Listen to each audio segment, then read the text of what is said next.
Sing tau naunake meneng wae kok kono geger ki ngopo? Hah? Aku ora naunake kono kok. Ning aku kakangne Yai Prabu Darawati wis ngerti. Kan minggat kono ora dadi manan kowe. Ditantang kok ming meneng wae kaya cah jireh ora. Wis tekan kene kok ndal didunek-uneke kok kremah-kremih. Ndekno nang omah bojone dikeplaki. Nang musuh wong lanang, wah. Pakake macan sisan. Kok ngancam kok pakake macan le golek macan endi ora. Ngene, Baladewa. Lho. Ora basa karo aku. Lho, ora basa ora apa-apa tuwa Bagong bangane sampean. Ngono? Tuwa aku karo sampean, mula aku ora basa karo sampean ki ora masalah. Apa to sababe kula mbasani karo sampean? Mergo sampean kuwi ratu. Nek sampean iku padha-padha menungsane kaya Bagong, derajate padha. Kowe sing kudune basa karo aku. Gong, sabar, Gong. Gong, sabar, Gong. Kowe lah tak dupak cangkemmu lho kowe. Iki wis dadi kok dadak cerewet. Sabar, sabar. Sabar dodo ayam goreng. Ngomong antil tenan kowe. Lho, yen ngono kowe wani karo aku. Lho, biyen wani, saiki wani. Aku ratu, wis ngerti. Kowe dadi ratu ki mergo tak coblos. Nek kowe ora tak coblos, kowe ora dadi ratu kowe. Kowe mara ning nggon aku, gok ngaku tulungono. Aku kurang swara 14. Ora, kelingan ora. Sok kene tak nehi cakruk, nyatane ndi sprene tok bangun wae ora. Kaya ngono kok ratu. Ngelingono Mas, sampeyan iso dadi nganggo sandangan teng glebyan ngono kuwi mergo kawula cilik ngene iki. Mula aja sok ngendhek karo kawula cilik. Aja sok kowe ngidak cengele kawula cilik. Kowe aja ngeceh karo kawula ngene iki. Kowe ngunak-unake kawula kon ngedhukke le dadi ratu apa piye? Aku nglumpukke wong ngedhukke kowe ora ana trung kedhepeng netra glindeng saka kursimu kowe. Cekak. Aku malah tratapan, Gong. Aja ngono kuwi le. Gong, wong kandhane ngayal. Iki wis ngawur. Oh, sorry ayo. Sorry ayo saking mangkele kaya penyakit ora. Kowe bali. Nun, kowe bali. Kula bali purun ning bareng karo Pandhawa 5 mundi pustaka Jamus Myang Jimat kelima sada. Nek ora bareng karo pustaka Jamus kelima sada karo Pandhawa, oh. Taunana Windanana Bagong ndak akan mungkin pulang ke rumah. Kagak. Mesu kok omongane campur bawur. Ora bakal bali. Lho, yen ngono kowe wani karo Baladewa. Lho. Kula niku mboten ajeng wani karo sampean. Sampean niku nalendra, wajibe kula ajeni. Ning nuwun sewu nggih, Mas. Teng tanah Jawa niku wis ditulis karo para pinter, ditulis karo para pinisepuh, diserat karo para kiai, diserat karo ulah agama. Nek kepengin diajeni ngajenono. Nek kepengin disembah nyembah. Nek kepengin di tata kramani ya tata krama karo sak pepadane. Ning nun sewu, sampean wau ngajeni kula napa? Sampean wau tata krama kalih kula napa? Monggo nek didelok umure tuwa Bagong, sampean ngunekke kula gedhi bal 17, wong elek nyelok mripat mung kere. Mas, sandangan iku sesuk ora diukur karo sing gawe urip. Bondo donya sampean iku sesuk ora diukur karo sing gawe urip, sing diukur men kelakuan sing apik. Derajat pangkat ki ora dadi ukuran ning ngarepe sing maha kuwasa. Ngono dipeng-pengke ora. Sing dadi ukuran kuwi kelakuan apik. Arep Bagong rupane kaya ngene, mung nganggo sarung, mung nganggo kathok suwek.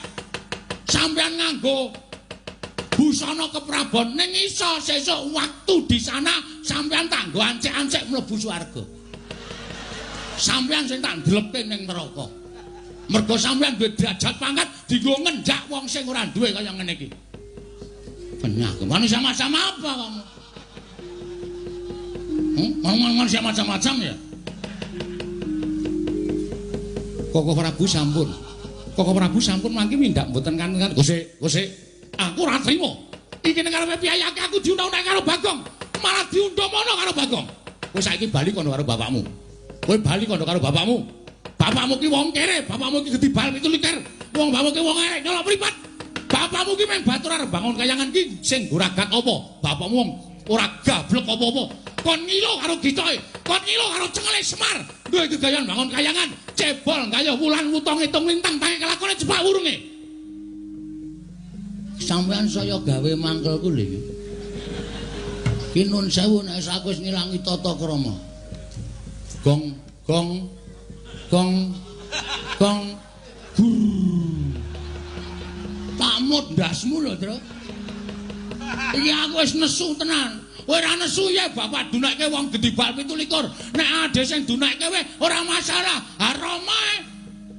Bapak ki metu saka omah jegoke kirik-kirike tak brek kok. Rumangsane kok dunek-unek karo Baladewa. Mas. Sampeyan wis kebangetan ngunekke bapakku. Nek sampeyan ngunekke aku ora masalah. Nek bapak anane Bagong urip nang alam Padang ki bapak gojek karo Simbok. Nek gojek kebablasan bapak telat. Anjendel ning jero dadi Bagong. Mula nek nganti kowe ngece karo bapak, siji ngece karo bapak, loro ngece karo Simbok, kuwo. Tatahe nyawa bol. Lho. Bol sapa? Jenengmu sapa? Baladewa Dundang, bol kok ora gelem. Kaya sing apik kong bol-bol ki jijiki ora. Aman sisan ora ngunake bapakku ora. Yen ngono kowe wani karo Baladewa, sing tak wedeni apamu? Walah dalah ayo. Menyang endi bapakne moneter gadeng dayan? Manut metu jaba. Lho wis kan biyen tak tokke jaba. Nek tak jero anakku akeh banget. Bagong edian ora. Caedan ora. Kaya ngono kok do ngomongke. Ngendi? Pamane neter kadejan. Wah, ora minggat ketiban Kyai Nenggala jeblok wetengmu. Gong, kowe meneng bae Gong. Lah kalih kula ora karo Bagong, padha gedene sinun. Ayo, metu coba Petro.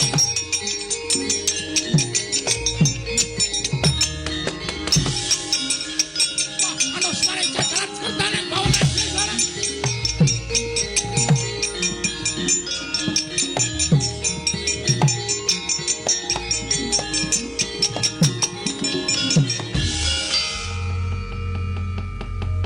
Sing tantang-tantangan Bagong kok sing gelut Petruk. Nek pancen wis diset lho. Pun disetel.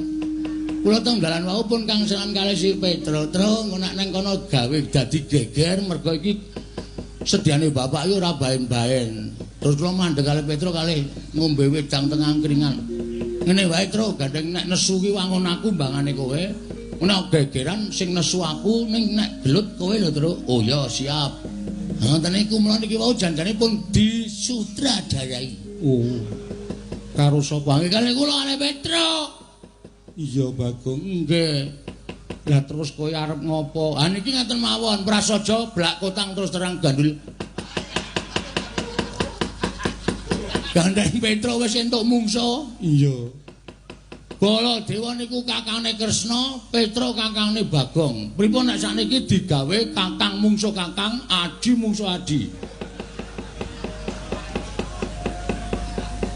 Kok kewanen kowe? Wis pun iki pun tak tekati modar mbok wis main wis.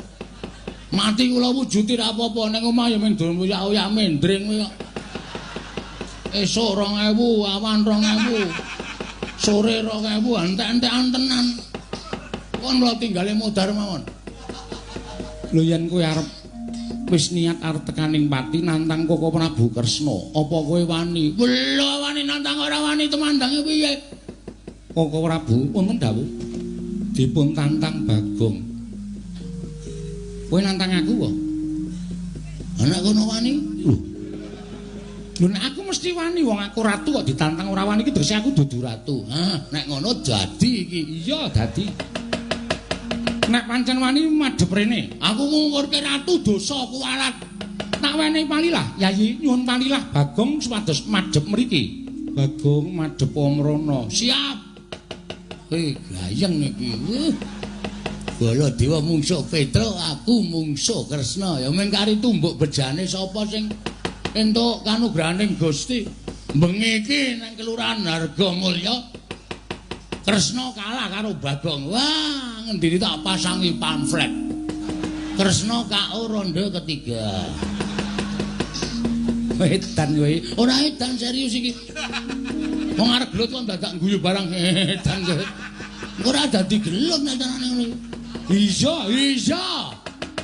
Wani tenan karo sing tak wedeni apamu? Wah, Bagong kowe aja edan. Meneng ora kowe?